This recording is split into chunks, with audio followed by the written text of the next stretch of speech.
On n'avait pas prévu de thématique particulière à chacune des deux tables rondes, donc sans grande surprise, on va reprendre la façon dont on a mené les interrogations lors de la première. Avant de donner la parole à nos intervenantes et intervenants, je vais juste les présenter les uns après les autres. Donc à ma droite immédiatement, Mireille Stivala qui est secrétaire confédérale et membre du bureau confédéral, en charge des questions de santé au travail. À sa droite, Caroline Chevet, secrétaire générale de la FSU, depuis quelques mois, je crois, ou je ne sais plus, qui est ancienne professeure de philosophie. Depuis un an. À sa droite, à nouveau, Dominique Méda, que j'ai envie de dire on ne présente plus, mais qui est sociologue, philosophe, grande spécialiste du travail depuis très longtemps, et sans vouloir dire de choses déplaisantes, et qui a écrit un que sais-je sur le travail notamment, et tout un tas d'autres choses. Et puis encore à sa droite, le seul homme avec moi de cette table, Julien Talpin, qui est sociologue et politiste, et qui lui plutôt versé, disons, sur les questions de démocratie et de rapport entre les classes populaires et la démocratie, avec notamment une enquête dans les quartiers populaires autour de Roubaix. Voilà, alors le fonctionnement de la table est à peu près le même que lors de la première, je le disais, donc avec les deux questions qu'on s'est autorisé à poser, avec dans l'idée de vous laisser à chacun 5 minutes en essayant de respecter le timing, qu'on a un peu débordé sur le temps avec la première table ronde. 5 minutes chacun de réponse à chacune des questions, en commençant donc par la première, à savoir ce qui vous a surpris, dérangé, stimulé, intéressé dans le manifeste. Mireille, je te propose de commencer. Bonjour à toutes et à tous, et merci pour cette invitation. Alors moi j'étais assez scolaire, j'ai lu avec grande attention le manifeste et je compte répondre notamment aux questions qui ont été posées, mais d'abord je voudrais commencer par dire le travail. C'est pour nous une notion essentielle, nous à la CGT, parce que c'est notre cœur de travail. Voilà, c'est un jeu de mots, mais c'est parce que si on est syndicaliste, c'est bien au départ pour organiser les salariés dans l'entreprise et pour revendiquer des droits en tout cas nouveaux, pour essayer de les organiser, pour faire en sorte justement qu'ils puissent agir sur leur lieu de travail. Alors une fois qu'on a dit ça, c'est vrai que le manifeste lance quelques pics aussi sur notre capacité à le faire au mieux. Et c'est vrai que le travail a beaucoup changé ces dernières décennies, mais alors de manière très fulgurante. C'est-à-dire que dans notre organisation, qui est une grande organisation qui a d'ailleurs fêté ses 130 ans l'année dernière, le lieu de travail était à proximité. On avait beaucoup de militants et beaucoup de syndiqués qui étaient acteurs. Et donc, on était dans la proximité avec les salariés. Le travail, entre-temps, a beaucoup évolué. Les lieux de travail ont changé. D'ailleurs, c'est une partie aussi des manifestes qui explique que le travail n'est plus en tout cas structuré comme il était. Il y a eu des grandes attaques aussi sur les conquis des droits des salariés, notamment, ça a été dit tout à l'heure, les ordonnances, les lois travail, qui n'ont pas en tout cas rendu facile le fait qu'en tant que syndicaliste et représentant du personnel, on soit au quotidien en proximité avec les salariés.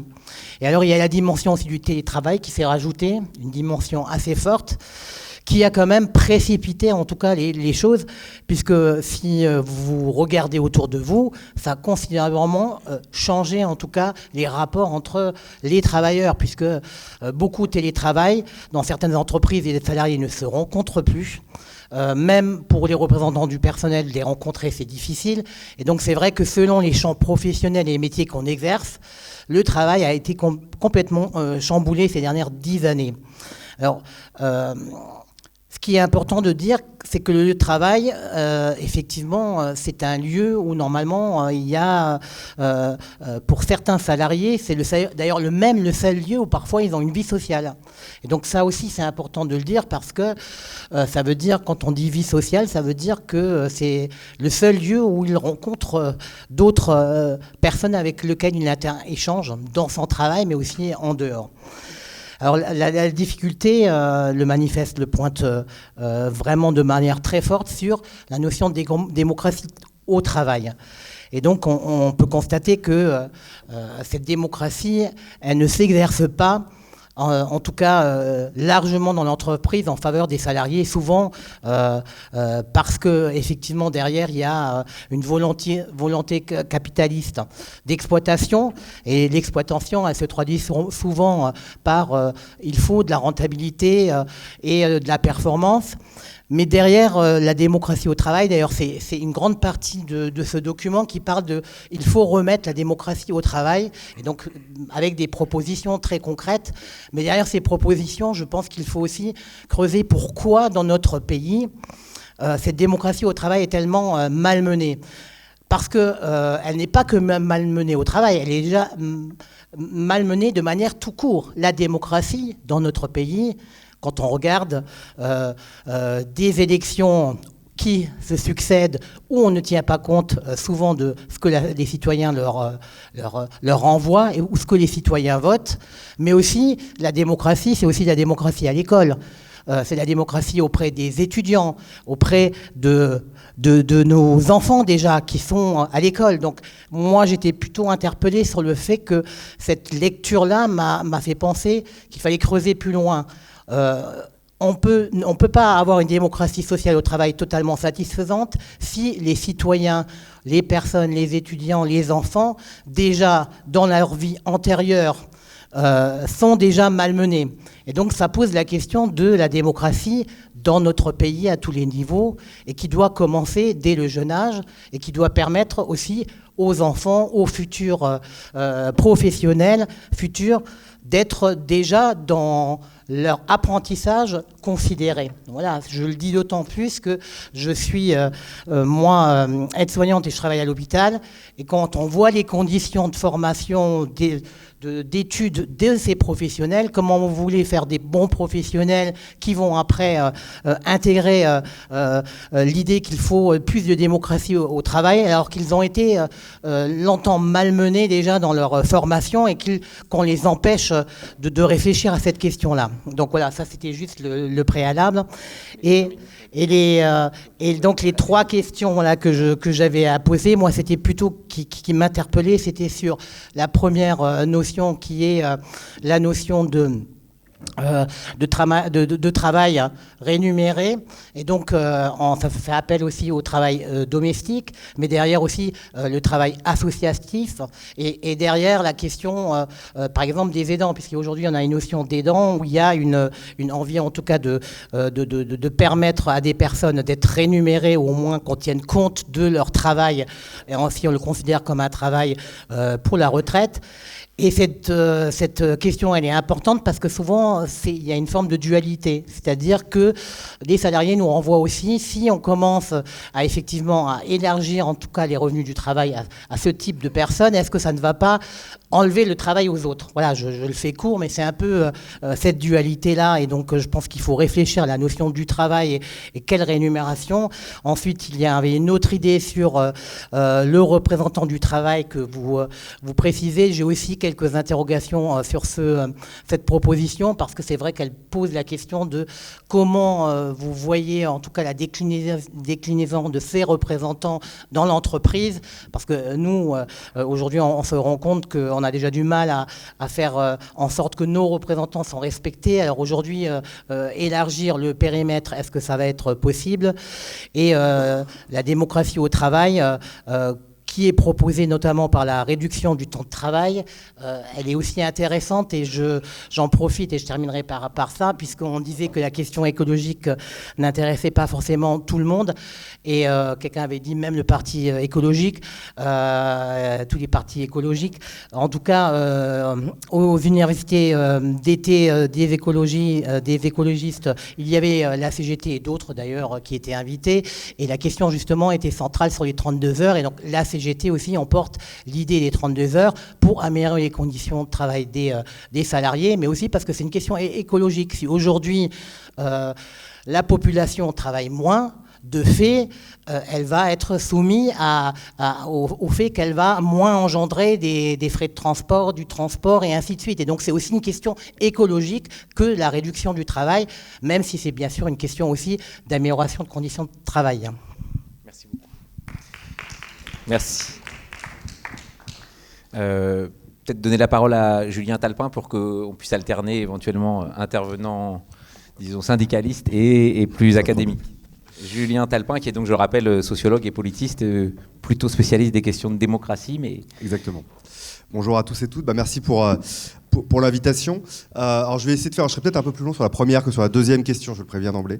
Peut-être 3 points un peu des choses qui m'ont particulièrement intéressé, puis 3 questions un peu sur des prolongements, puis des formes d'interpellation peut-être des rédacteurs et rédactrices du manifeste.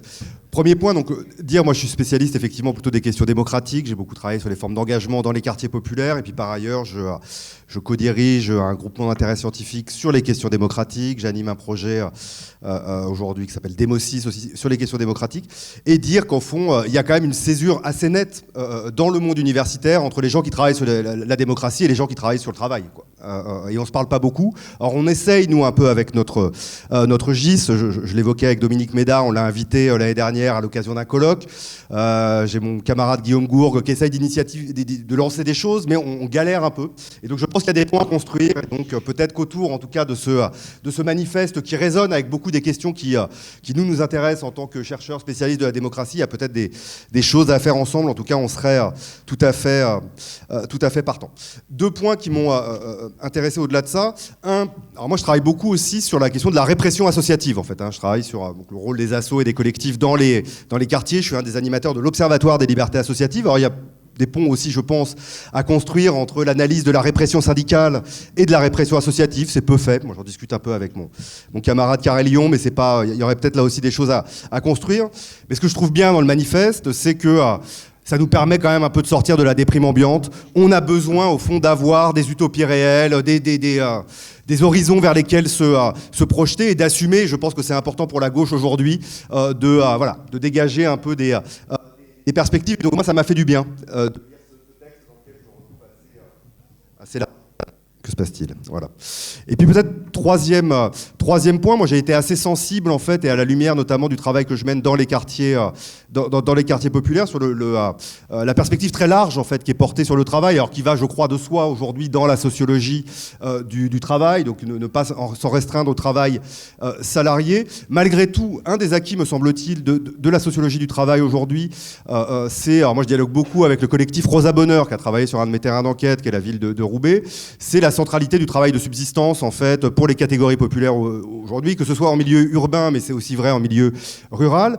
Et c'est une question en fait, et je crois que c'est assez peu présent, me semble-t-il, dans le manifeste, c'est si on considère que c'est aussi une forme de travail qui est aujourd'hui structurante pour les catégories populaires, comment on démocratise ça ? J'ai pas du tout de réponse à cette question-là, et d'ailleurs dans Rosa Bonheur, c'est pas très présent en fait. C'est des formes de travail qui peuvent être aussi très informelles de fait, assez peu structurées collectivement, mais je pense que ça mériterait au fond d'être pensé aussi à la lumière de cette grille de lecture qui est celle de la démocratie au travail. Mais j'en viens à peut-être mes 3 questions plus structurantes. Première question en fait, c'est la démocratie au travail avec moi je trouve en fait que c'est assez peu présent en fait dans le manifeste, la question de la démocratisation sociale de la gestion du travail. Au fond, comment on fait pour que cette démocratisation donne effectivement davantage de pouvoir aux classes populaires, aux groupes subalternes, aux groupes racisés, etc. C'est pas alors j'ai fait des contrôles F pour chercher un peu dans le PDF, et il me semble que c'est pas structurant en tout cas. Alors peut-être que ça va de soi et que c'est un implicite, mais ce que montre tout un ensemble de travaux. Alors là, moi, je prends ma casquette de spécialiste des questions démocratiques, c'est que si on lance de nouvelles expérimentations démocratiques sans poser centralement la question des inégalités politiques, inévitablement les bénéficiaires de ces nouveaux espaces démocratiques sont un peu toujours les mêmes, les classes moyennes supérieures, diplômées, blanches, plutôt des hommes, etc.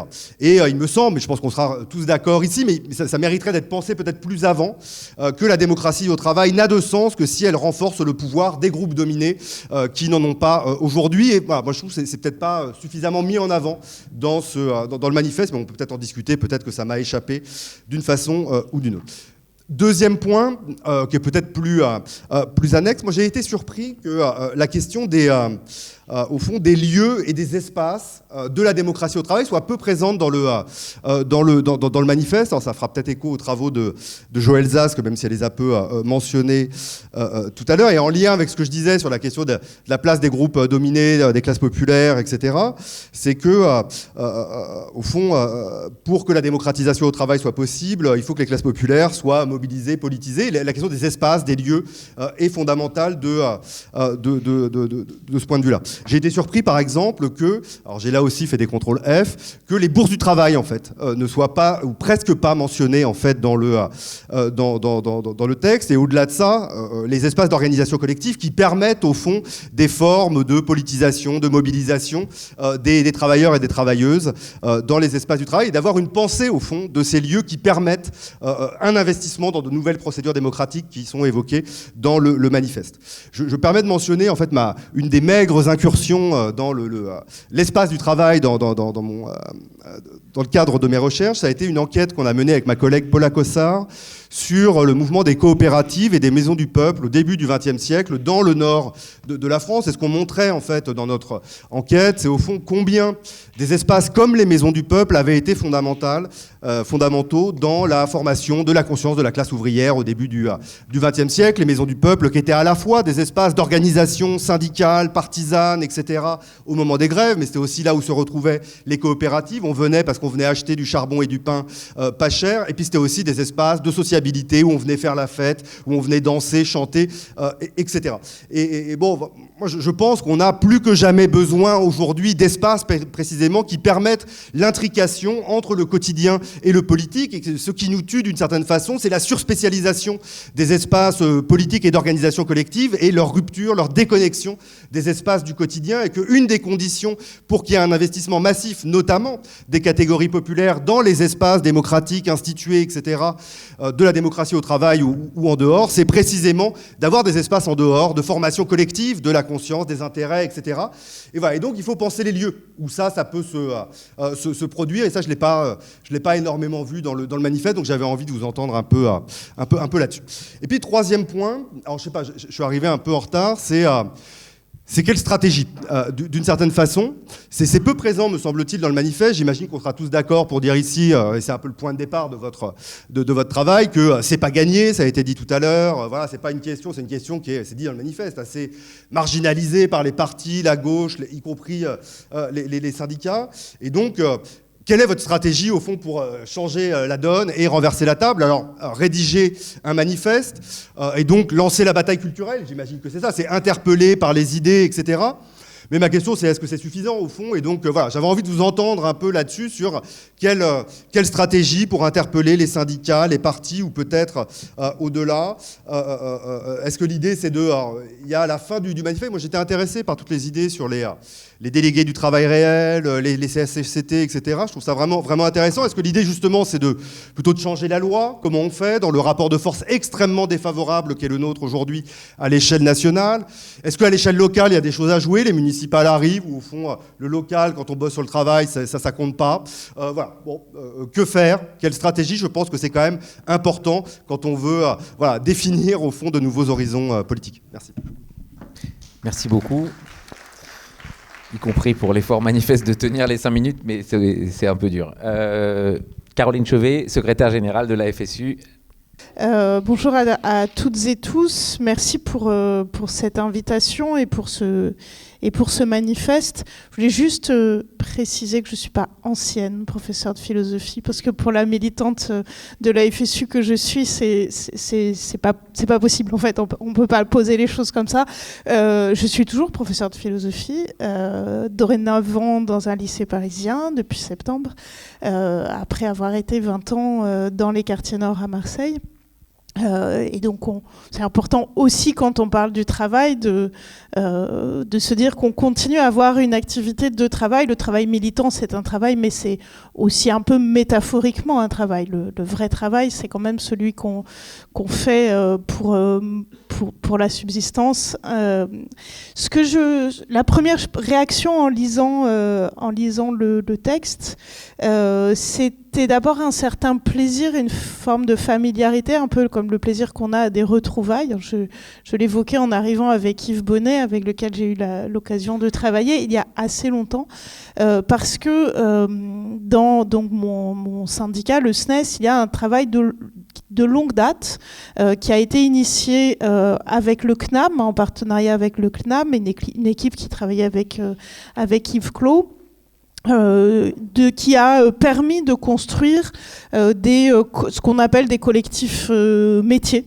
Et c'est-à-dire, en fait, c'est le syndicat qui s'est emparé de ce sujet-là pour élaborer des espaces avec les personnels, avec les collègues, souvent avec des moyens syndicaux de type stage, formation syndicale, pour avoir justement, pour mettre en œuvre dans un partenariat du syndicat et des chercheurs, ce type de dynamique. Et donc, quand j'étais à Marseille, j'ai eu l'occasion de porter ça dans ma section syndicale, ma section académique, et c'était vraiment surprenant de voir à quel point, quand on arrivait à construire un collectif de métiers qui s'installait un peu, se dégage une force, une capacité de résistance, une capacité subversive aussi, assez inédite, y compris dans les dynamiques syndicales. Et une capacité notamment des équipes à s'opposer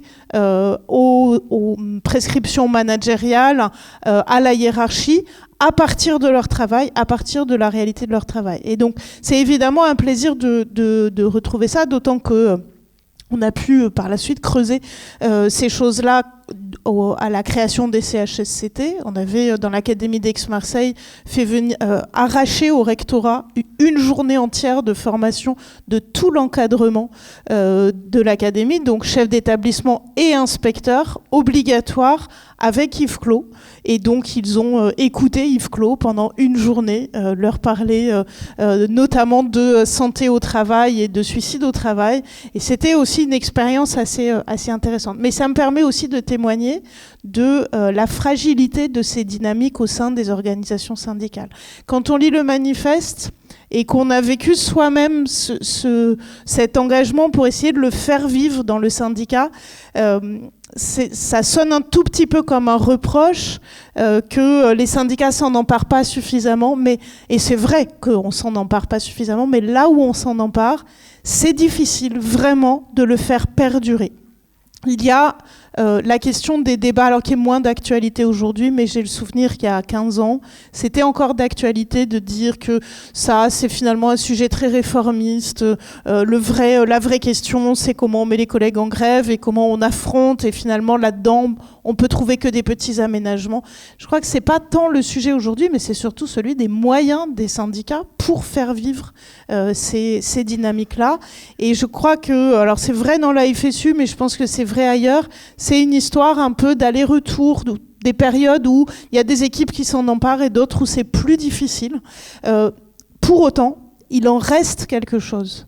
Et même dans des endroits où il n'y a plus, par exemple dans mon académie, il n'y a plus aujourd'hui de collectif métier du SNES, il y a pourtant des collègues dans les établissements qui ont vécu ça et qui continuent d'avoir une sensibilité à la parole sur le réel de l'activité, qui savent ce que c'est que cette distinction. Et ça fait d'eux des professionnels un peu différents et aussi de très bons syndicalistes qui arrivent à réunir, rassembler leurs collègues. Il me semble que c'est la complexité de ces éléments de réflexion-là au sein des organisations syndicales qu'il faut entendre. Et juste, s'il me reste une minute, je vais dire que j'ai eu un petit agacement au cours de la lecture en disant « Tiens, c'est dommage », alors que c'est très ancré dans le présent, hein, ce texte. « Tiens, c'est dommage, il ne parle pas de l'opportunité que les débats sur l'intelligence artificielle ouvrent pour parler du travail. » Et puis j'ai été jusqu'au bout, puis ça apparaît dans la conclusion. Mais une opportunité importante s'ouvre pour parler du travail au moment où l'intelligence artificielle arrive et vient percuter les pratiques professionnelles partout. Et je crois que la compréhension de ce qu'est le travail réel doit permettre de défendre une idée très simple, c'est que les tâches répétitives dont il est question là, les tâches fastidieuses et répétitives dont l'IA nous débarrasserait, les tâches répétitives n'existent pas. Et je crois que ça, c'est un enseignement fort de la clinique de l'activité, c'est que ça n'existe pas. C'est une vision complètement managériale et hors sol du travail que de penser que le subalterne, il perd trop de temps à faire des tâches répétitives qui ne servent à rien et dont on pourrait le débarrasser. En réalité, on sait qu'il renormalise tout le temps et que du travail et donc de la liberté se loge à cet endroit-là. Oh là là, ça va pas aller là. Vraiment un grand merci de m'avoir invité. Alors je viens aussi comme participant à un autre manifeste, et c'est pour ça que je trouve ça vraiment intéressant, hein, puisqu'on avait écrit en 2020 avec Isabelle Ferreras, Julie Batilana et 9 autres collègues, femmes, on était 12 femmes, on avait écrit un manifeste qu'on avait intitulé « Manifeste travail, démocratiser, démarchandiser, dépolluer ».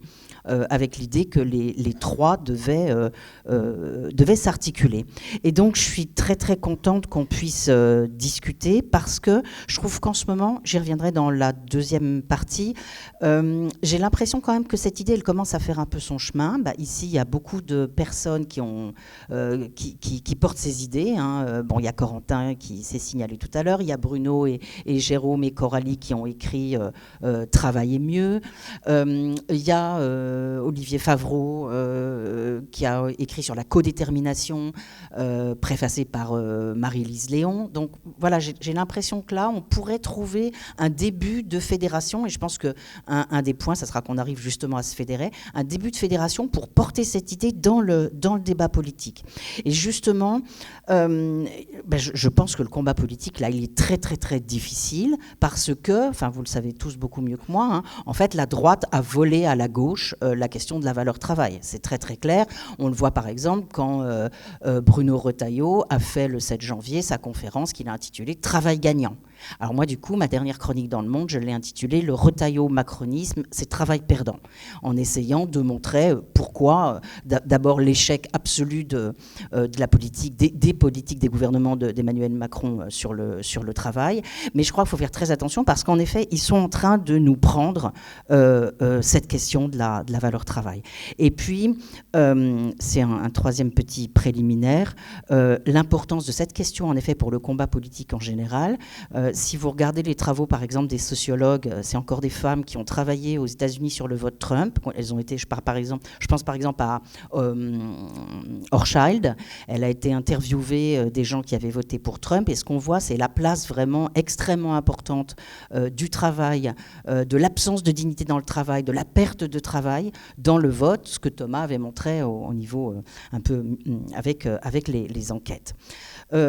Alors maintenant, qu'est-ce qui m'a donc beaucoup intéressé dans ce manifeste? Beaucoup de choses, et notamment d'abord le chapitre 2, hein, pourquoi démocratiser le travail? Je trouve que c'est une excellente démonstration qui recoupe vraiment beaucoup celle qu'on avait faite aussi dans notre manifeste, hein, donc autour de cette question de la dignité du travail. Alors vous écrivez que le tournant néolibéral n'a en rien libéré le travail, et c'est vrai, mais je pense qu'il faut aussi revenir à avant, c'est-à-dire notamment en France, à la manière dont en France on est particulièrement en retard, quoi. Par exemple, par rapport à l'Allemagne ou à d'autres pays, on a une entreprise extrêmement hiérarchique, et je regardais ça l'autre jour, les réformes qui ont été proposées, les réformes de l'entreprise qui ont été proposées en 63, rapport Bloch-Lenné, ou en 75, rapport Sudreau, chaque fois le patronat a réussi à les repousser. Il y a eu une tentative au moment de la loi Pacte, mais bon, on est quand même super en retard. Et vous rappelez toute une série d'arguments. Je ne sais plus si vous le citez, mais il y a le fameux argument du politiste Robert Dahl, qui dit quand on est soumis à des règles, on doit pouvoir contribuer tout simplement à concevoir, à construire ces règles. Et il fait vraiment le parallèle entre citoyens et travailleurs. C'est comme Jaurès qui dit que en fait, le citoyen est un roi, mais c'est un roi qui peut à tout instant être jeté à la rue.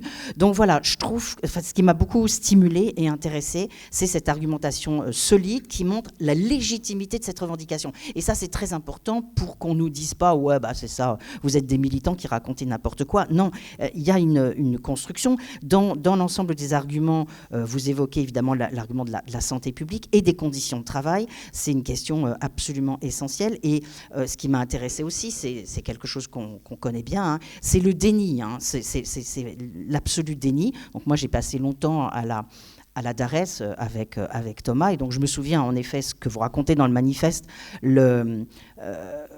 les rencontres avec le MEDEF, quand le MEDEF disait cette enquête conditions de travail, elle ne vaut rien parce que c'est du déclaratif. Et récemment, j'ai eu à représenter les derniers résultats de la vague 2019 de l'enquête conditions de travail, qui est super intéressante parce qu'elle montre que 37% des salariés considèrent que leur travail est intenable, qu'ils ne pourront pas se tenir dans ce travail jusqu'à la retraite. Et là encore, le déni est tout à fait sidérant. Et ce qu'on nous dit, oui, mais ça vaut rien, c'est parce que les Français sont des râleurs, en fait. Ils râlent tout le temps, donc c'est pas vrai que les conditions de travail sont mauvaises. Premier point. Deuxième point, j'ai été très intéressée aussi, mais on l'a beaucoup dit, sur les propositions d'enquête à la John Dewey, l'idée qu'il faut absolument connaître très bien les conditions d'exercice du travail, et que c'est un devoir essentiel aussi des managers. Moi, j'ai fait beaucoup d'enquêtes dans des entreprises où on avait notamment trouvé des personnes dans des équipes qui disaient, je me souviens notamment une femme qui disait « Comment voulez-vous que mon manager me reconnaisse puisqu'il ne connaît pas la réalité de mon travail ?» Donc ça veut dire qu'il fixe mal les objectifs, les éventuelles récompenses, etc. etc. J'ai été aussi bien intéressée par l'expérience, le récit de l'expérience de l'entreprise en autogestion, l'entreprise grecque, et cette idée que finalement, si on veut vraiment changer les choses, qu'est-ce que c'est que démocratiser le travail ? C'est participer aussi à la décision de ce qu'on produit, pas seulement pas seulement l'organisation du travail, la manière dont on travaille, mais aussi ce qu'on produit, et ça me semble essentiel. J'ai passé un mois à l'école de Pise où j'avais pu parler avec les gens de GKN que vous citez, et j'avais trouvé ça très intéressant parce qu'ils étaient presque en train d'arriver, donc ils avaient occupé leur usine et ils voulaient en fait fabriquer des panneaux photovoltaïques et des vélos, et ce qui leur manquait, donc ils avaient occupé l'usine et réussi à ce que les actionnaires les laissent un peu tranquilles, et ce dont ils avaient besoin, c'était d'un soutien à la fois de la ville, de la région et du national. À l'époque, ils ne l'avaient pas. Et donc, c'est bien cette articulation entre cette volonté des salariés de changer quelque chose et de changer la production et de l'appui politique qui me semble important. Et puis, j'avais un dernier point, mais je ne crois pas que je vais le développer parce que peut-être j'ai été trop loin. Et surtout que c'est quelque chose avec quoi vous ne seriez pas d'accord. C'est une sorte de provocation. C'est que moi, depuis 20 ou 30 ans que je travaille là-dessus, j'ai toujours eu un désaccord, non pas sur cette question de la différence entre travail réel et travail prescrit, je suis tout à fait d'accord, mais ce qui me gêne beaucoup, et ça me gênait aussi dans les travaux d'Yves Clos, c'était cette idée qu'on puisse construire un modèle du travail désirable en partant en quelque sorte du modèle de la panne. C'est-à-dire cette idée que la personne, elle est capable de venir réparer une panne, donc ça montre que, que le travail est vivant et qu'on va pouvoir reconstruire quelque chose. Et en fait, ça me permet de dire mon léger désaccord avec la dernière chose que tu as dite sur l'IA et les tâches répétitives. Moi, je me souviens d'une salariée dans une entreprise de banque assurance. Elle, son boulot, c'était, pendant 7 heures par jour, de prendre des chiffres sur des chèques et de les mettre dans un tableau Excel. Et elle était devenue quasiment folle. Et elle disait, ça, c'est pas du travail. Le travail, il faut de la réflexion. Et il n'y en avait jamais de la réflexion. Et donc, voilà, je ne sais pas comment vous dire autrement que je ne sais pas si c'est bien qu'on s'appuie sur cette toute petite déhiscence entre travail prescrit et travail réel pour reconstruire un idéal du travail.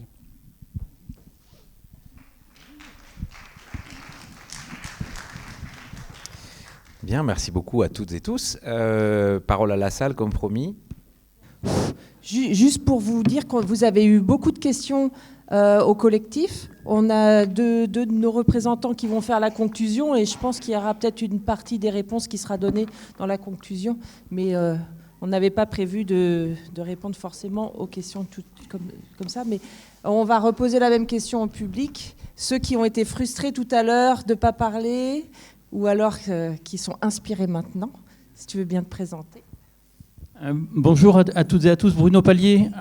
J'ai participé aussi à rassembler un peu des travaux sur le travail, y compris, Dominique l'a cité, Travailler mieux. Et je voulais réagir sur plusieurs points qui ont été faits, notamment par Dominique. La première chose, c'est qu'effectivement, on constate qu'il y a plein d'endroits où il y a des réflexions, des manifestes, des propositions. Et je pense, moi aussi, qu'il faut fédérer. Donc, on prend un pot juste après et puis on construit ça. Moi, la proposition que je voudrais faire, c'est fédérer. Ça ne veut pas dire, c'est vraiment au sens fédéraliste, ça ne veut pas dire qu'on va se mettre d'accord, parce que ça, c'est peu probable. Par contre, ce qui est tout à fait essentiel, c'est de faire masse en se fédérant pour dire, on est d'accord pour dire qu'il y a des problèmes au travail. Beaucoup de gens y réfléchissent et sont d'accord pour être connectables et l'utiliser pour faire pression, pour qu'à la fois ça devienne un objet de débat public et notamment appeler les politiques à prendre position dessus. Je crois que les syndicats sont déjà prêts, peut-être qu'on peut les amener à aussi se fédérer un petit peu, mais non pas sur les solutions, mais sur la question, mais les politiques. Ce qui amène une deuxième question, c'est pourquoi la gauche a-t-elle perdu la question du travail ? Et moi, je veux juste rappeler l'histoire quand même. La gauche s'est construite sur la question, alors qui peuvent paraître mineures, mais des conditions de travail, de l'interdiction du travail des enfants, de l'amélioration des conditions de travail, des assurances accidents du travail. Enfin, c'est là-dessus que les syndicats se construisent, que la gauche se construit aussi, pendant les 30 Glorieuses, c'est encore ça. Après, le piège a été que les gains de productivité permettaient de penser une réduction du temps de travail, qui a été pensé comme un partage du travail, qui a été pensé comme, en tout cas certains ont dit, vous ne voulez plus travailler. Et c'est ça le piège. C'est ce qui s'est passé dans les années 80-90. La droite a dit, la gauche est devenue le parti de la fin du travail, de ceux qui ne veulent pas travailler, de ceux qui sont feignants, etc. Et nous, on récupère et on met en avant l'effort. Et nous, c'est d'abord la droite, puis c'est Sarkozy, puis c'est l'extrême droite aujourd'hui. Je rappelle que le dernier bouquin de Bardella est consacré à la France qui travaille humble et silencieuse. Alors il ne parle pas du tout des conditions de travail, il ne parle pas de démocratie au travail, mais il parle à la France qui travaille humble et silencieuse, donc cette idée d'effort. Et je crois que c'est important de suivre Dominique à la dernière ou autre pour dire aujourd'hui, la question, ce n'est pas de travailler moins, mais c'est de travailler mieux. Parce que les enjeux écologiques, tu l'as dit il n'y a pas très longtemps, appelleront plus de travail, peut-être plus pénible. Donc les conditions de travail sont nécessaires pour que la gauche se ressaisisse de ces questions-là. C'est vraiment quelque chose de tout à fait essentiel. Et donc j'appelle à la fédération dans la diversité, puisque le seul point, c'est qu'on en débatte et que le débat démocratique tranche, que les différents acteurs politiques, prennent conscience qu'ils ont une responsabilité sur les questions d'organisation du travail, de démocratie du travail, etc., que c'est un enjeu démocratique, Thomas l'a bien démontré, et qu'il faut qu'on arrive à être suffisamment nombreux pour les interpeller et qu'ils se sentent obligés d'avoir une position là-dessus. Même si le rapport de force est archi-minoritaire, en fait, la question du travail n'est pas du tout archi-minoritaire. Confère 90% des personnes qui disent, actives qui disent « je ne me vois pas travailler dans ces conditions 2 ans de plus ». Donc ce n'est pas du tout minoritaire, la question du travail. Bonjour, merci beaucoup. Brian Desmages fait partie d'une structure qui s'appelle Atemis, qui est un laboratoire d'intervention de recherche qui pose les questions du travail et de transition écologique. Moi, il y a une question que le manifeste et un peu les échanges me posent, c'est je me demande dans quelle mesure il n'y a pas une forme d'implicite à travailler sur le lien qu'il y aurait entre instituer une forme de délibération sur le travail et la question de la transition écologique. Il me semble que ça rejoint les réflexions sur prendre appui sur l'écart prescrit réel. Est-ce que c'est trop court pour construire une alternative consistante, ou est-ce que c'est nécessaire mais pas suffisant? En tout cas, moi, ça vient résonner de cette façon-là, parce que à la fois, je suis ergonome, hein, donc l'écart prescrit réel, ça fait partie des choses sur lesquelles je m'appuie au quotidien dans mon travail et que je considère comme indispensables. En même temps, je pense qu'il n'y a pas de raison de penser qu'à l'intérieur des collectifs de travail, il y ait un lien mécanique entre cette créativité qu'il y a dans le travail et la création d'une société plus durable, notamment sur les aspects écologiques. Et c'est là où je pense que ça fait intervenir la question de dans quelle perspective délibérer sur le travail, dans quelle perspective. Si la question, je prends juste la question écologique qui me paraît être la rupture la plus centrale et fondamentale et questionnante aujourd'hui, si cette question-là, elle n'est pas directement reliée à cette question de la délibération, je n'entrevois pas vraiment, je ne vois pas en tout cas la façon dont pourront s'imaginer de nouvelles institutions et de nouvelles formes de travail compatibles avec cette transition écologique. En tout cas, il me semble que là, il y a quelque chose à travailler sur à quelle perspective ça rime. Quand je dis perspective, c'est sur le plan à la fois politique et économique, quoi. De quelle économie on veut et de quelle forme d'organisation politique on veut, à partir de laquelle la délibération sur le travail peut devenir une ressource pour faire advenir un autre souhaitable. Bonjour, donc Guillaume Griveaux, moi je suis syndicaliste à la CGT et j'habite dans l'Hérault, à côté de Béziers, pas très loin. Et moi j'ai une expérience, alors c'est pas forcément notamment l'objet, enfin l'idée c'est pas forcément de développer là-dessus, mais j'aurais une question après, notamment pour répondre à la question posée par rapport à la stratégie derrière. Moi j'ai une expérimentation de la question de ces questions-là. Bon, excusez-moi. Moi, on a des expériences, nous, très pratiques, notamment à Béziers, sur le déploiement d'une démarche syndicale à partir du travail qui nous a permis de reconstruire une dynamique de réflexion collective et qui a permis aussi l'éviction de militants d'extrême droite présents sur le lieu de travail. Donc, un processus qui a duré un petit moment, mais je ne vais pas forcément en développer. On pourra trouver l'occasion d'en discuter en marge un peu plus tard. Sur la stratégie, moi je crois avant toute chose qu'on a la responsabilité déjà de mettre en lumière tout ce qui se fait, parce que je me refuse de croire que c'est des discussions qui ont lieu à certains endroits et pas quasiment tous les jours partout sur les lieux de travail entre les travailleurs. Je veux dire, ce serait une lubie de considérer que les salariés ils parlent pas en permanence entre eux. Donc si on veut en faire en sorte que ça devienne un débat politique et où que chaque acteur joue sa partition pour peser, je crois déjà qu'on a la responsabilité de mettre en lumière tout ce qui se fait partout, et c'est déjà en soi un énorme défi. Et peut-être aussi revenir à certains, parce que là, il y avait une question qui était posée tout à l'heure sur est-ce que les universitaires se considèrent comme des travailleurs, mais est-ce que les retraités se considèrent comme des travailleurs, est-ce que les parents ou mères, pères au foyer se considèrent comme des travailleurs? En fait, moi je suis plutôt à l'aise dans mon organisation avec le sujet, et ça me fait penser, je le pose comme ça, j'ai eu la chance de représenter mon organisation syndicale dans le cadre d'un congrès à Dakar il y a peu, et les camarades de dire mais nous en Afrique on a un adage, un concept, c'est l'inverse du travail, c'est la paresse. On est dans une réflexion sur l'avènement de l'IA et la révolution numérique, et ils disent, de toute façon, on part du postulat que la différence du travail, c'est la paresse. Donc, si on veut pas travailler, il faut être paresseux. Donc, en gros, le travail, on va continuer d'en avoir.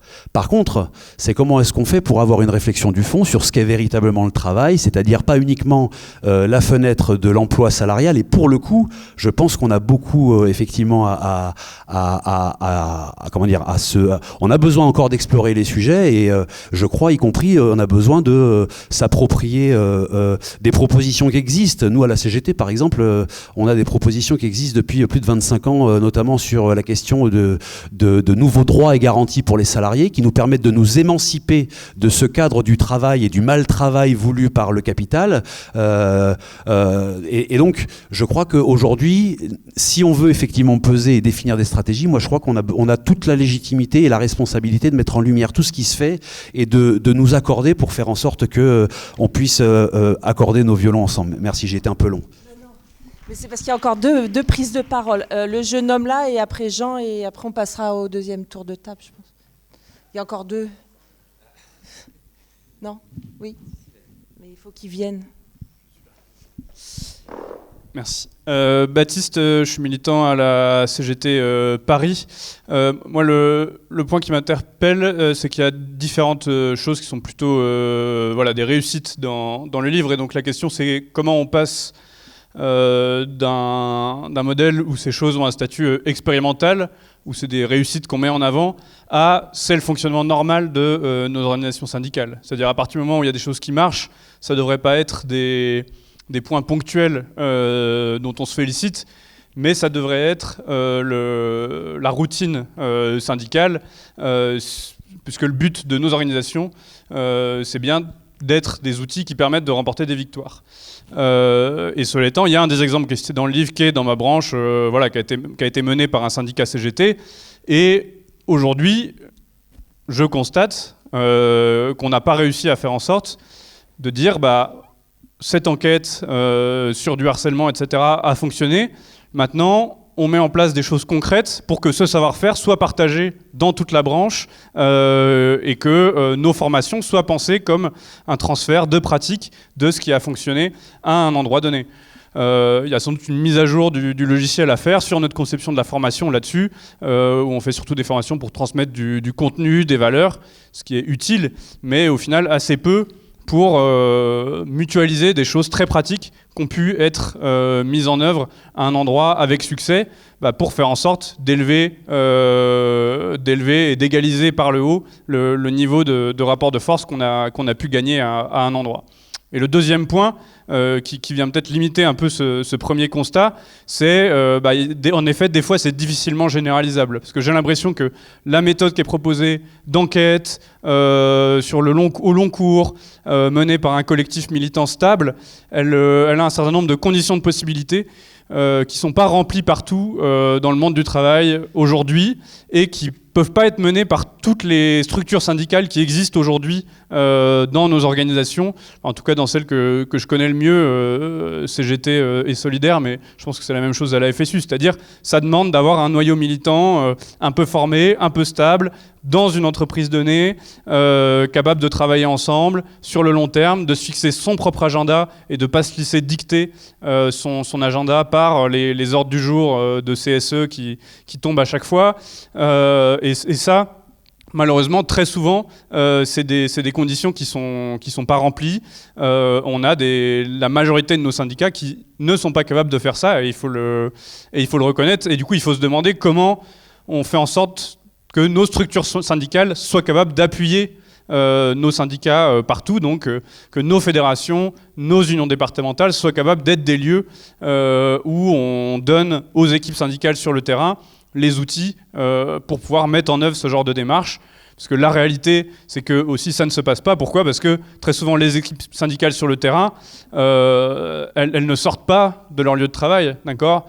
Vos élus CSE, si vous avez de la chance, oui, vous avez une équipe militante qui réfléchit, qui va se mettre à pratiquer la démarche travail, etc. Mais l'immense majorité des équipes militantes qui sont des élus dans les instances, dans le public comme dans le privé, les équipes militantes, c'est souvent les élus. Dans l'immense majorité des cas, elles ne sortent jamais, ou presque jamais, de leur entreprise, de leur CSE. Et du coup, il nous manque un lieu. Enfin, il faut que nos structures syndicales redeviennent des lieux où on peut faire sortir les gens dans des entreprises pour qu'on discute de leurs objectifs syndicalement et pas juste, que les objectifs ne soient pas juste dictés un peu au jour le jour en fonction des interactions avec les salariés dans l'entreprise et des interactions avec le patron. Il faut que les structures syndicales en tant que telles aient la capacité à se remettre en capacité d'impulser ce genre de choses. Merci beaucoup. Jean, je te prendrai... il faut que ce soit super court. Après, c'est pas un meeting de la CGT, mais juste parce que Mireille, je sais pas si tu vas le dire, mais confédéralement, dans notre feuille de route à la CGT, on va refaire une formation confédérale autour de l'enquête. Voilà, je voulais le dire juste. Voilà. Si c'est court. Bon, je vais essayer d'être très court. Donc, Jean Besançon, l'UODC. En fait, ce qui interroge, c'est une sorte d'énigme.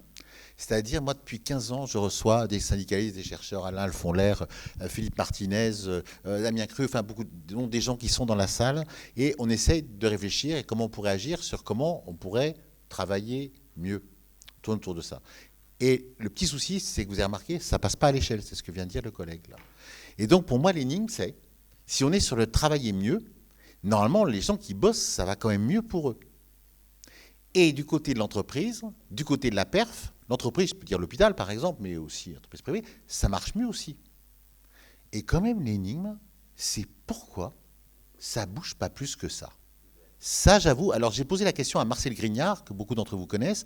Lui, il y a 2 ans, il a bossé là-dessus. Et la question que je lui avais posée, alors je ne dis pas la réponse, mais je veux dire, avec le recul, je me dis, c'est quand même pas mal comme question.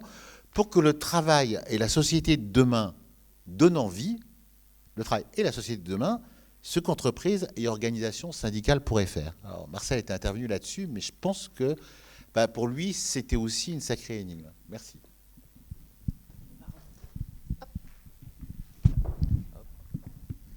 Bon, merci. On est un peu pris par le temps. Donc, ce que je vous propose, notamment parce qu'on a déjà beaucoup abordé en fait ce qu'on avait posé comme deuxième question dans certaines de vos interventions, sur la question de la stratégie, sur la question de la façon dont éventuellement des perspectives de changement social peuvent être nourries par le manifeste, ou au moins que le manifeste pourrait prétendre légitimement un peu à y contribuer via le travail. Vous redonnez la parole à chacun pour quelques minutes, si possible pas trop, disons 2-3 minutes, pour qu'on puisse après laisser le temps à l'équipe qui a été désignée pour ça et qui fait un peu de bruit là au 3e rang, puisse en partie vous répondre, ou en tout cas conclure ce meeting. Donc les unes après les autres, peut-être un peu dans un sens varié. Caroline ? Merci, peut-être juste pour donner un éclairage sur une lutte qui est en cours et qui pour nous est absolument centrale, et comment on peut s'appuyer, même si ça ne fera pas le tour de ce qu'on a à faire, sur la philosophie qui sous-tend le manifeste. Vous savez qu'on mène en intersyndical depuis plusieurs mois maintenant un combat pour obtenir un statut pour les AESH. Les AESH, c'est les assistantes des élèves en situation de handicap, 93% de femmes à temps partiel, sous-payées, souvent des femmes racisées, de milieux populaires, très peu qualifiées, dont le métier n'est tellement pas reconnu qu'on leur dénie l'accès à un statut. Encore tout récemment, le Sénat a refusé un projet de loi qui proposait donc un statut de catégorie B. Et donc on mène cette lutte-là de façon déterminée. Pour nous, c'est absolument central à cause de tout ce que je viens de dire. C'est-à-dire, elles sont vraiment au cœur des combats syndicaux qu'il faut qu'on mène, et aussi parce que l'enjeu, c'est une conception du service public d'éducation inclusif et accueillant pour tous et toutes les élèves. La difficulté, c'est de faire reconnaître leur professionnalité et de la leur faire percevoir à elles-mêmes aussi. Et pas en leur expliquant, voilà, tu es une professionnelle, etc., de notre point de vue souvent de prof, CPE, etc., mais de créer les conditions pour qu'émerge la parole de ces professionnels qui n'ont pas reçu de formation. Les premières, c'était au départ des emplois aidés, dont le travail a été converti en AESH, et donc qui ne sont pas rentrés dans ce métier en ayant construit l'idée d'un métier, d'une profession. Et donc, pour nous, c'est une de nos démarches quand on organise des stages syndicaux pour les AESH et dans nos publications, dans ce qu'on essaie de faire pour élargir cette lutte, c'est vraiment de faire émerger leurs paroles. Et ce sera un matériau, donc on collecte aussi, mais ce sera un matériau absolument fondamental quand on aura arraché le statut de catégorie B et donc la formation initiale qui va avec, parce qu'il faudra véritablement construire des référentiels de métier, de la professionnalisation, et il faut que ça se fasse à partir de leurs paroles. Voilà, j'avais prévu 2-3 petites choses, mais je pense que voilà, on peut s'en tenir là, mais ça me paraît important que vous ayez en tête aussi que c'est vraiment une bataille centrale qu'il faut qu'on mène et qu'il faut qu'on gagne dans les mois qui viennent. Je vais développer un seul point. Comment pour reprendre cette idée de fédérer les efforts ou traiter les petites différences, parce que dans les différentes propositions qui sont dans le débat public, ou pas encore débat public, hein, bien sûr, il y a un certain nombre de petites différences, justement. Alors, je rappelle que dans le manifeste que j'ai cité tout à l'heure, donc l'autre,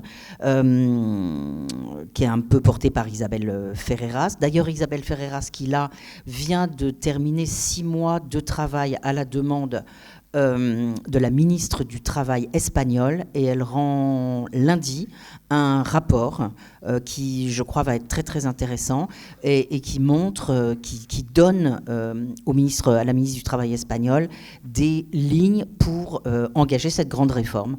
Donc, je ne sais pas encore quelle configuration ça va prendre, mais ça va être, et c'est intéressant que quand même un gouvernement s'empare de cette idée. Donc je rappelle que nous, dans nos propositions, on reprend l'idée que l'entreprise, elle est constituée de 2 parties, donc il y a 2 parties constituantes dans l'entreprise, et ce qu'on propose, c'est qu'il y ait une chambre des représentants des salariés et une chambre des représentants des travailleurs, qui élisent la direction, qui ait un droit de veto de l'une sur l'autre, des décisions de l'une sur les décisions de l'autre. Alors, ça paraît un petit peu utopique, c'est-à-dire ce que nous, on réclame, c'est un partage total du pouvoir à 50-50. Et donc, c'est pas tout à fait votre proposition. Peut-être qu'elle paraît trop utopique, cette proposition, et donc après, il me semble qu'il y a toute une série de chantiers ou d'éléments sur lesquels on pourrait discuter. Est-ce que c'est ça la bonne proposition, ou est-ce qu'il vaudrait mieux, et donc par exemple, est-ce qu'il faut que le conseil d'administration soit représenté à parité, comme c'est le cas dans quelques rares entreprises allemandes, à parité entre représentants des salariés et représentants des employeurs? Est-ce qu'au contraire, il vaut mieux travailler sur le conseil d'entreprise, et donc par exemple, là encore comme ça se passe en Allemagne, ce conseil d'entreprise, il n'y a pas le chef d'entreprise dedans, il a beaucoup de pouvoir, et c'est vraiment un organe qui appartient aux salariés. Donc il me semble que dans tout ça, il y a à la fois une perspective qui est un peu réformisme ou révolution, c'est-à-dire est-ce que est-ce que c'est pas un peu fou d'afficher on va faire 50-50 et puis on va faire 2 chambres, elles auront les mêmes pouvoirs, etc. Ou bien est-ce qu'il vaut mieux y aller doucement et reprendre des termes des autres? Je sais que par exemple Isabelle Ferreras, elle aime pas ça, elle aime pas reprendre le terme de codétermination, mais est-ce qu'il faut pas faire une codétermination à l'allemande ou à la pays nordique, ce qui est quand même déjà beaucoup mieux que ce qu'on connaît nous? Et donc voilà, comment on peut faire? Est-ce qu'on peut mettre sur la table c'est pas du tout des différents, mais toutes nos différentes manières d'aborder les choses. Par exemple, Thomas nous avait reproché à notre proposition de mettre que les représentants des salariés, représentants des actionnaires et pas représentants des consommateurs. Donc, qu'est-ce qu'on met dans le périmètre des gens qui sont invités à délibérer sur le travail? Quel périmètre? Quel lieu? Quelle rapidité? Quelle temporalité? Je trouve que ça serait intéressant que dans un premier moment, on mette ça sur la table et puis qu'après, évidemment, on le demande avec évidemment les syndicats, tous les acteurs concernés, et puis qu'après, on porte ça, après ou pendant, qu'on porte ça dans le débat politique, c'est-à-dire qu'on essaye de réintéresser le débat politique à ces questions absolument centrales. Non, peut-être deux points rapides. Sur les questions stratégiques, en fait, pour rebondir sur l'intervention, bon, moi, je n'ai aucune idée de ce qu'il faut faire. En revanche, moi, j'ai parfois un peu le sentiment, voilà, mettre en lumière est une condition qui peut créer du rapport de force. Moi, en tant qu'universitaire, c'est au fond ce que j'essaye de faire. Si on a créé un observatoire de la répression associative, c'est aussi l'idée que sortir de l'invisibilité, justement, c'est un moyen de scandaliser et de créer du rapport de force. Mais je crois que ça ne suffit pas. Et que c'est peut-être parfois un réflexe un peu d'intello de penser que la bataille se mènerait surtout, d'abord, je ne dis pas que c'est le cas ici, mais dans le champ de la bataille culturelle. Et voilà, est-ce qu'il faut faire une grève générale pour démocratiser le travail? J'en sais rien. Moi, je suis avec des syndicalistes, là, dites-moi. Est-ce qu'il faut faire du sabotage? Ouvrons les univers stratégiques.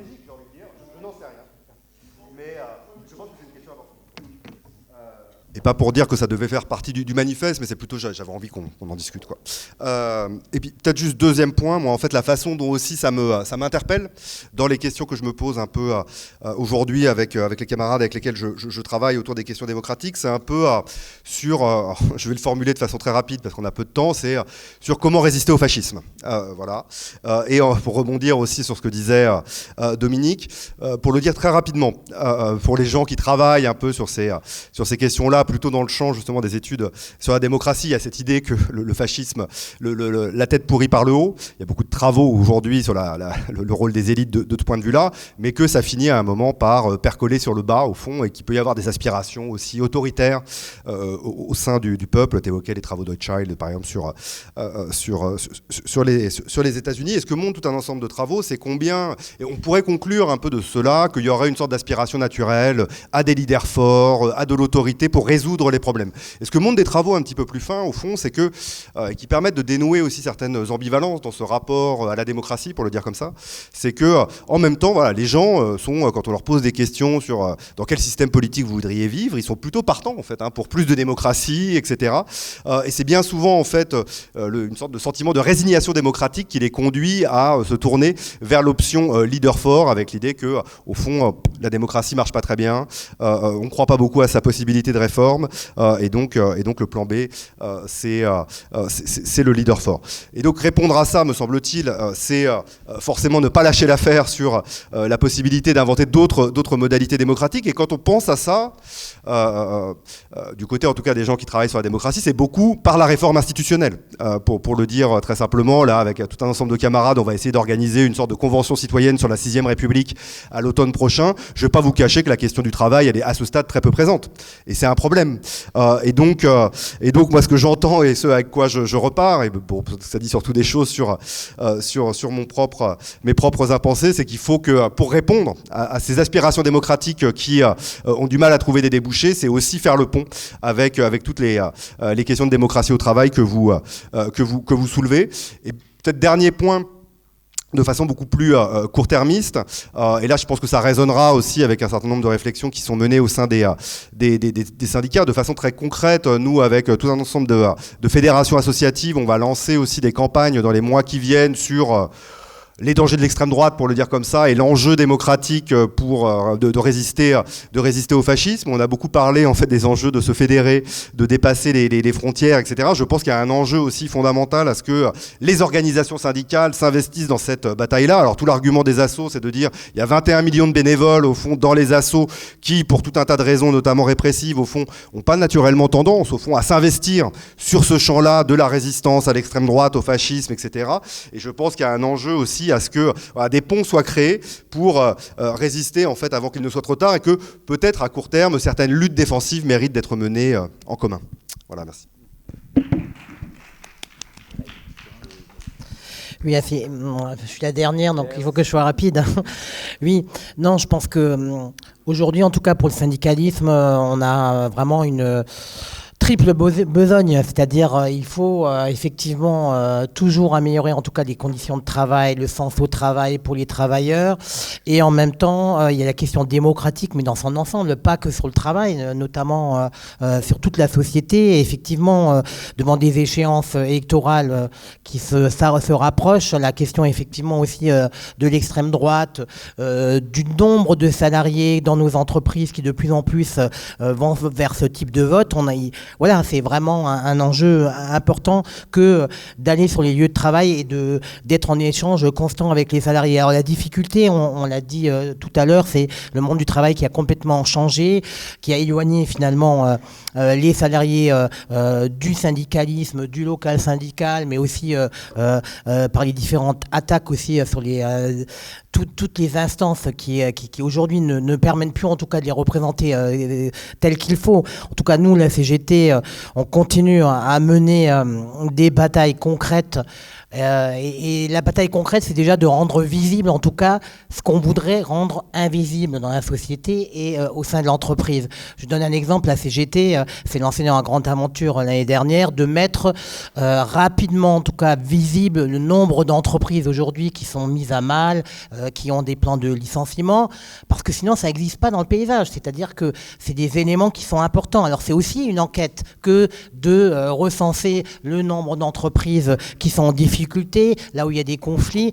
Et donc, c'est aussi ce que vous développez dans votre manifeste d'enquêter, de donner des éléments à voir, parce qu'on a aujourd'hui aussi affaire à toute une propagande qui est véhiculée par certains partis politiques de droite et d'extrême droite sur le travail et qui déconstruit en tout cas le travail dans notre pays et qui souvent attaque même les salariés de nos entreprises en disant oui, on ne travaille pas assez, les Français avec tout derrière les stéréotypes, sans parler des services publics et des fonctionnaires aussi, du bashing constant. Et donc c'est vraiment quelque chose qu'on essaye nous de faire, c'est déjà essayer d'expliquer ce qui se passe dans les entreprises. Par exemple, le 28 avril, c'est une date maintenant qui est rentrée à l'intérieur de notre organisation sur préciser en tout cas les journées, une journée qui est plutôt accentuée sur le nombre de morts dans notre pays et les accidents et les maladies professionnelles, parce que beaucoup de salariés finalement ne se rendent pas compte que notre pays est un pays qui, de tous les pays européens, en termes de maladies professionnelles et d'accidents, est vraiment, c'est une catastrophe, en tout cas en termes de prévention et même de conditions de travail. Donc ça, c'est des éléments qu'il faut faire voir. Ensuite, sur la démocratie en général, il est évident qu'aujourd'hui, on doit aussi, avec les salariés, en discuter dans l'entreprise, mais il faut aussi déconstruire avec eux certaines choses, parce que souvent, ils ont le sentiment que c'est au sein des instances qu'on va résoudre leurs problèmes, alors que derrière, il faut aussi toujours mener le rapport de force. Parce que là aussi, par rapport à d'autres pays qui nous entourent, quand on parle, entre parenthèses, de dialogue social, il y a d'autres pratiques culturelles. En France, malheureusement, si on ne rentre pas dans un rapport de force pour déjà tenter d'avoir quelqu'un autour de la table, il ne se passe rien. Et je pense que ça aussi, c'est très culturel, c'est très français. Et donc, nous, notre organisation, elle assume qu'il faut mener le rapport de force avec les salariés pour tenter déjà d'obtenir des choses. Et donc, là aussi, effectivement, c'est un élément qui est important, c'est que ça doit se faire avec les salariés aussi dans l'entreprise pour obtenir des choses, mais plus largement pour aussi obtenir des choses au niveau de la politique générale. Mais là, effectivement, on a quelques freins. Et donc, il faut que dans notre organisation, on discute et qu'on débatte vraiment de comment mieux organiser les salariés. Ça veut dire comment on s'organise mieux, en tout cas au sein de l'organisation, pour être en proximité, pour pouvoir répondre en tout cas à ces enjeux. Mais derrière aussi, il faut savoir aussi que l'entreprise, c'est plus l'entreprise des années 60. C'est-à-dire qu'aujourd'hui, la plupart des entreprises ont plusieurs lieux de décision. Et donc là derrière, il y a aussi une bataille à mener pour essayer en tout cas de repositionner les instances auprès des représentants du personnel dans la proximité. Et ça rejoint finalement quelques propositions dans votre manifeste qui nous vont très bien dans ce sens. Et je termine pour dire, pour nous, la démocratie, c'est aussi que dans l'entreprise, les salariés, ils ont le droit de vote, Parce qu'aujourd'hui, la plupart des instances, elles ne sont que calquées sur un avis consultatif.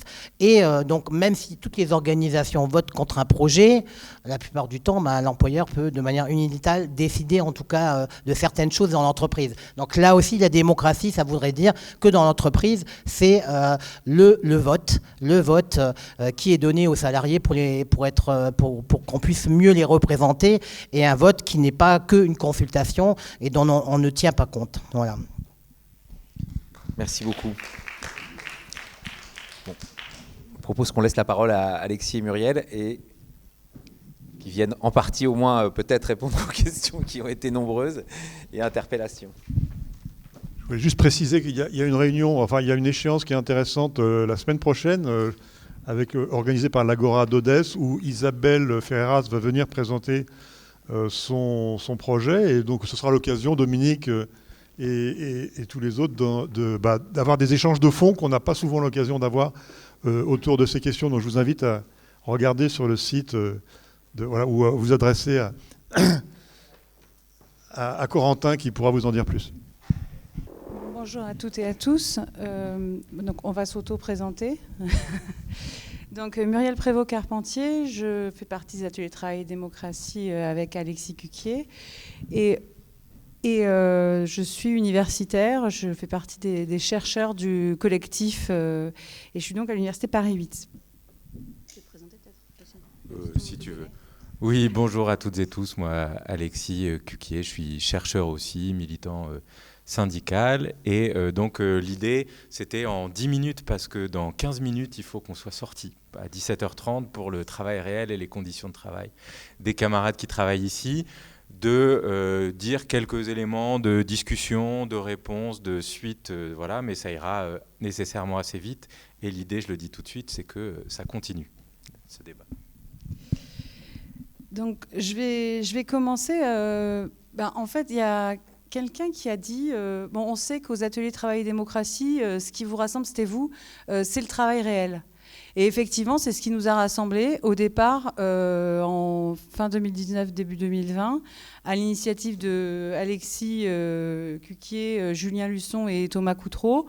En fait, ils sont venus chercher des gens, et ils ont essayé d'ailleurs, ils ont beaucoup œuvré pour aller chercher des gens très différents, qui semblaient avoir des choses à se dire, mais qui ne savaient pas comment se les dire. Et franchement, on a mis du temps pour commencer à arriver à se parler, parce qu'on n'entendait pas la même chose par travail réel, et je pense qu'il y a des choses qu'on a vues encore aujourd'hui ressurgir, mais c'est ce qui nous rassemblait, mais de manière très différente. Et arriver à ce texte, c'était assez...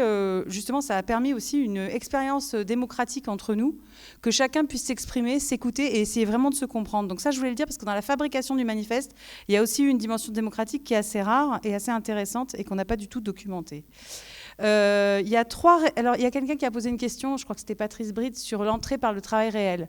Alors nous, on croit forcément à la puissance de l'entrée par le travail réel. Est-ce qu'elle suffit, cette entrée?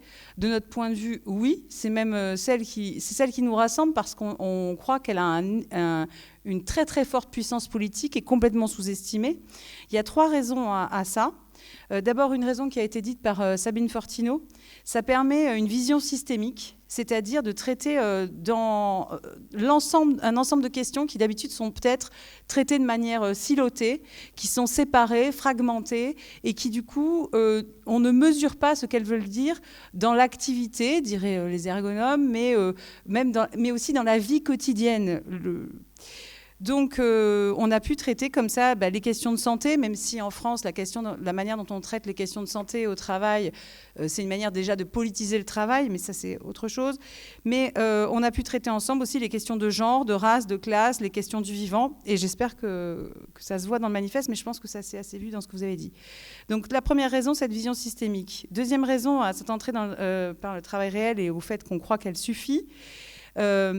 On défend quand même l'idée, et c'est ce qu'on a essayé de démontrer, et Dominique Médal a bien dit, on a essayé de faire vraiment une démonstration dans le chapitre 2, que les problèmes du micro, les problèmes se jouent avec des sujets, des individus qui s'articulent dans des collectifs et qui, les problèmes s'enracinent dans le micro et vont jusqu'au macro dans des effets d'aller-retour.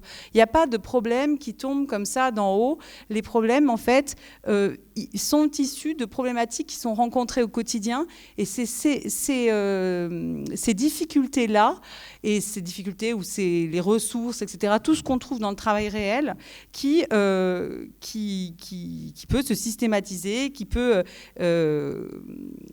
après permettre de comprendre des grands enjeux macro.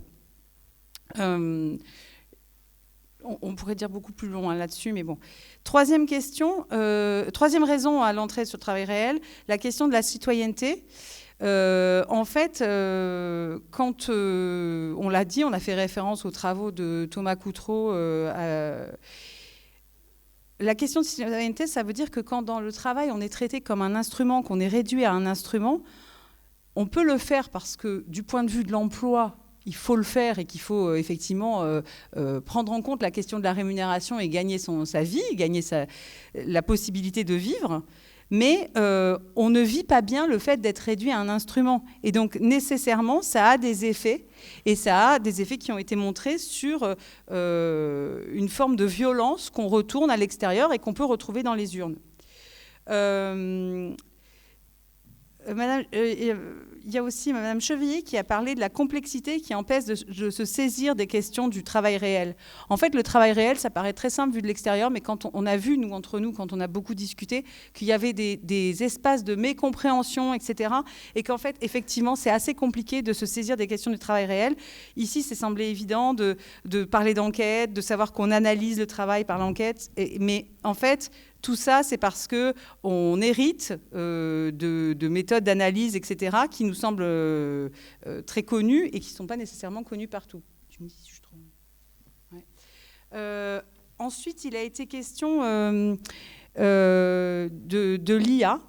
En dehors du fait que je ne défends pas du tout l'IA et que l'IA, on en parlait avec Alexis, pose un tas de problèmes, etc., que c'est une boîte noire, etc., je rejoins en fait ce qu'a dit Dominique Méda. Il y a des tâches subalternes qui valent d'être faites parce qu'il faut les faire. Mais si on pouvait se passer de les faire, ça pourrait être intéressant.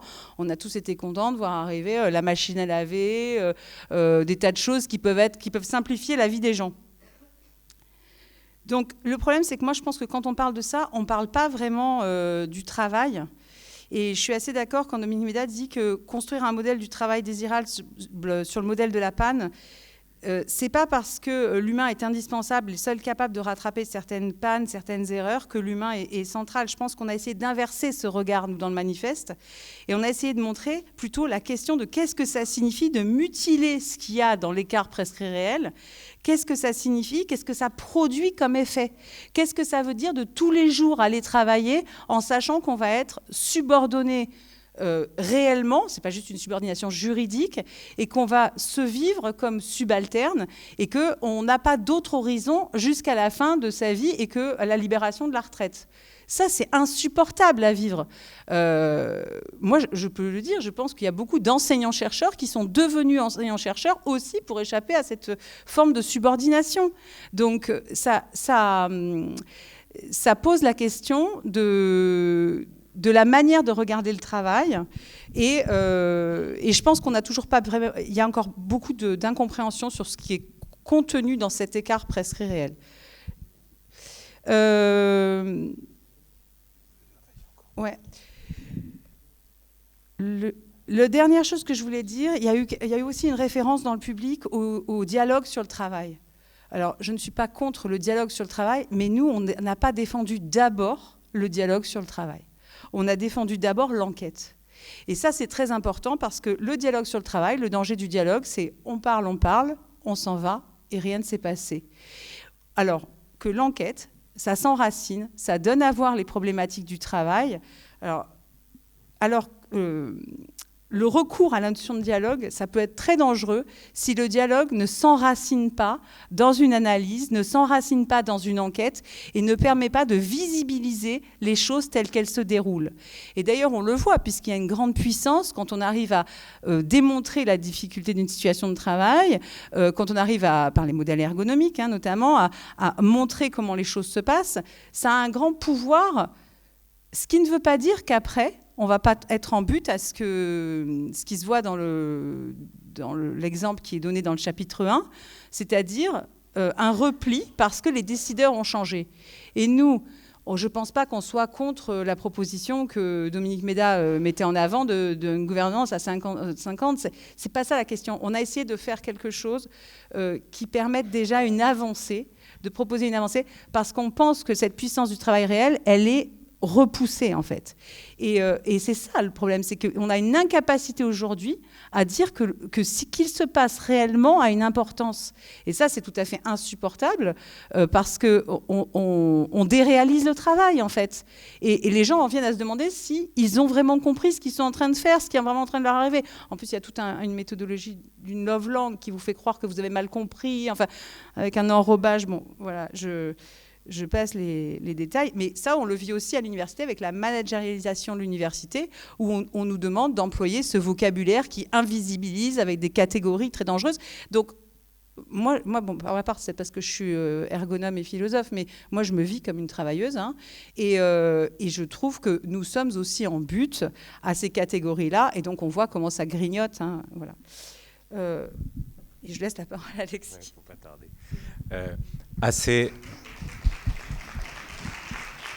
Assez rapidement, moi, je vais proposer de rebondir sur la question posée plusieurs fois par Julien, par d'autres.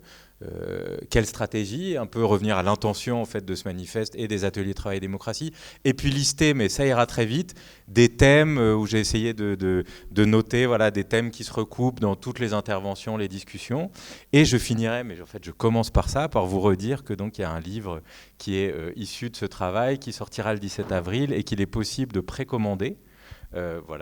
Soit en venant me voir à la fin, soit sur le site des éditions La Dispute, et vous le recevrez plus tôt, donc à partir du 31 mars. Et donc l'idée aussi, moi je fais aussi de l'édition, c'est aussi un travail, tout ça, donc c'est bien de soutenir ce travail-là. Alors, sur quelle stratégie, je peux dire, voilà, donc il a été question notamment de qu'est-ce qu'on pense et qu'est-ce qu'on dit, et comment on interpelle les politiques, de fédération, donc tout ça fait partie donc d'être plus fort pour le faire. Tout ça fait partie de ce qu'on voulait faire depuis le départ, même si ce n'était pas absolument central, mais ça en fait partie.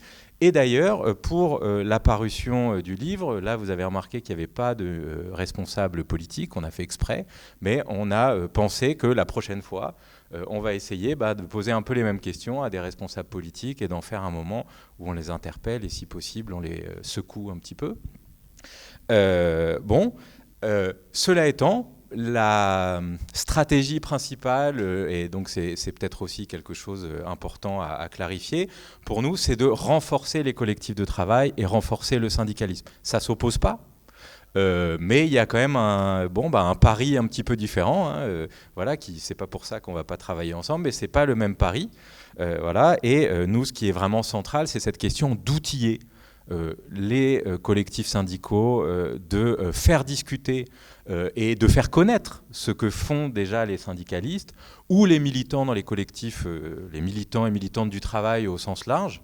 Et ça, c'est vraiment le pari stratégique principal. C'est en renforçant ce pouvoir d'agir qu'on va pouvoir faire bouger aussi les choses au niveau politique ensuite.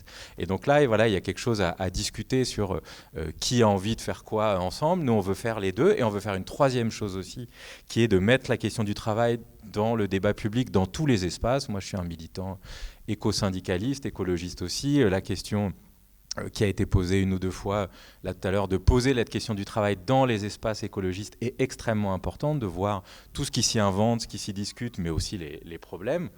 Voilà. Mais quand même, pour revenir un peu à l'intention, nous on fait ce pari-là plutôt pour plein de raisons. On se retrouve sur l'idée que renforcer les collectifs de travail, les outiller, c'est pour ça qu'on insiste sur l'enquête, c'est le plus important pour pouvoir faire avancer le reste.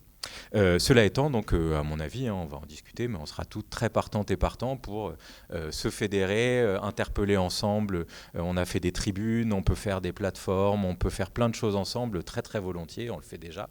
Voilà. Mais c'était important de rappeler aussi cette chose centrale pour nous. En 2 minutes, quelques thèmes. Donc l'idée de ce manifeste aussi, c'était vraiment de discuter. Donc c'est la première occasion, il y en aura d'autres.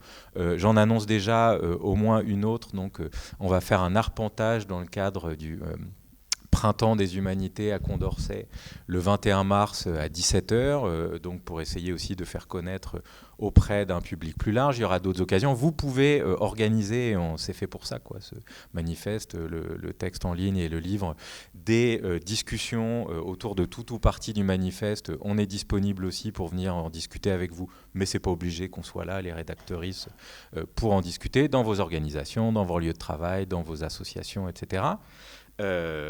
Bon. Et parmi les thèmes, moi, que j'ai trouvé intéressants et qui se recoupaient entre au moins 2 ou 3 interventions, donc là, ce sera une liste à l'après-vert, quoi. Donc, continuez à en discuter. Le livre, ce sera pareil, hein. L'idée, c'était vraiment que ce soit un outil de débat, discussion et pour avancer. La question de la violence, de la répression antisyndicale, qui est une préoccupation pour les syndicalistes majeure et à la fois dont on ne parle pas tellement, mais en même temps, le manifeste permet d'en parler et c'est vraiment très important. Discussion, face à ça, ça veut dire quoi la démocratie et dans ce contexte ?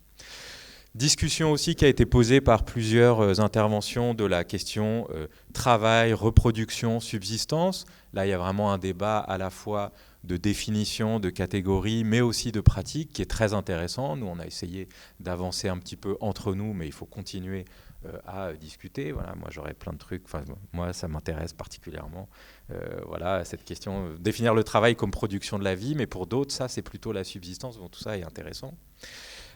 Ensuite, question que j'ai notée sur, vous faites des propositions, vous dites des choses sur les enquêtes, le rapport aux délégués du travail réel, mais finalement, les syndicalistes, la place du syndicalisme, c'est quoi ? Donc je vais plus vite. La question des lieux de la démocratie au travail, la question aussi de la démocratie au travail comme enjeu antifasciste, donc on a parlé de la tribune, quel antifascisme syndical, et enfin la question de la formation. Je m'arrête là, tout ça sont des débats et il y en a plein d'autres à continuer. Encore une fois, il y a au moins une occasion le 21 mars de le faire, mais l'idée vraiment c'est qu'on puisse continuer et que vous vous empariez, si ça vous dit, de ce manifeste et d'autres textes pour mettre cette question de la démocratie en travail en débat chez vous. Et voilà, merci et à bientôt.